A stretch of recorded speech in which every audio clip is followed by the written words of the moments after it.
Assalamu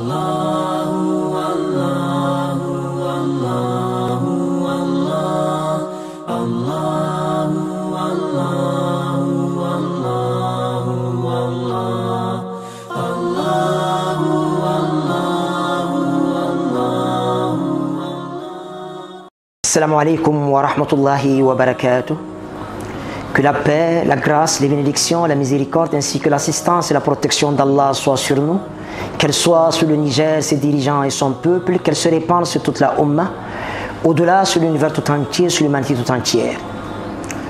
Le jeûne du mois béni de Ramadan est une obligation divine imposée à la Ummah de Muhammad sallallahu alayhi wa sallam, à l'an 2 du Hégire, par le maître de l'univers, pour nous permettre de rectifier le tir, de reprendre les contacts avec le 7e ciel et d'obtenir son agrément et voir le pardon de nos péchés, de tous nos péchés, aussi grands et aussi nombreux fussent-ils. Pour peu que l'on revienne vers le maître de l'univers en toute repentance et en toute sincérité. Eh bien, il y a des personnes qui ne sont pas autorisées à jeûner, il y en a qui sont interdites de jeûne.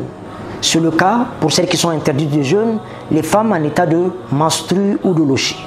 De lochi, celles qui ont accouché, de menstru, celles qui sont indisposées par la survenue des règles. Eh bien, elles sont interdites de jeûne, s'il vous plaît, que ce soit clair. Elles jeûnent, elles auront désobéi à Allah et à son messager.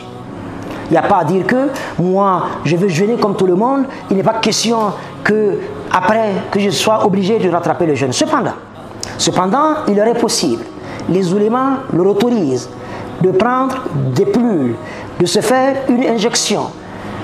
Donc bien entendu, sous l'encadrement de médecins bien catalogués, bien homologués, bien connus, pour bloquer ces règles jusqu'à la fin du mois, afin de jeûner avec tout le monde. Là, c'est possible. Mais dès que les règles surviennent, il n'y a rien à faire. Si on est en train de jeûner, si c'est avant le coucher du soleil, ce jeûne est rompu. Si c'est pendant la nuit, il n'est plus question de jeûner le lendemain. Et maintenant, plus tard, lorsque les moments seront favorables, un nombre de jours de jeûne équivalent. On peut préciser, pour votre information, chères sœurs, je sais que vous le savez déjà, pour la prière, là où c'est une miséricorde divine, vous n'êtes pas tenu de le rattraper.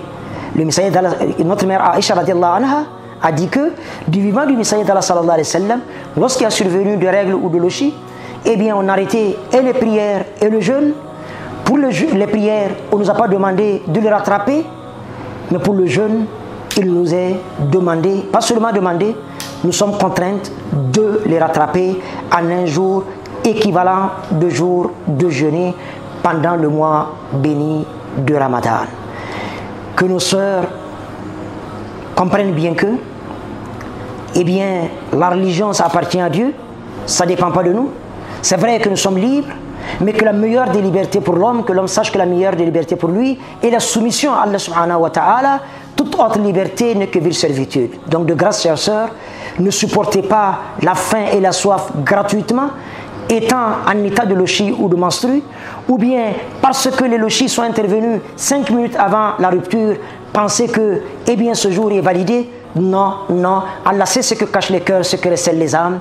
Eh bien, qu'Allah nous éclaire et que sa paix, que sa miséricorde, que ses bénédictions soient sur nous et qu'elle nous accompagne partout et en toutes circonstances.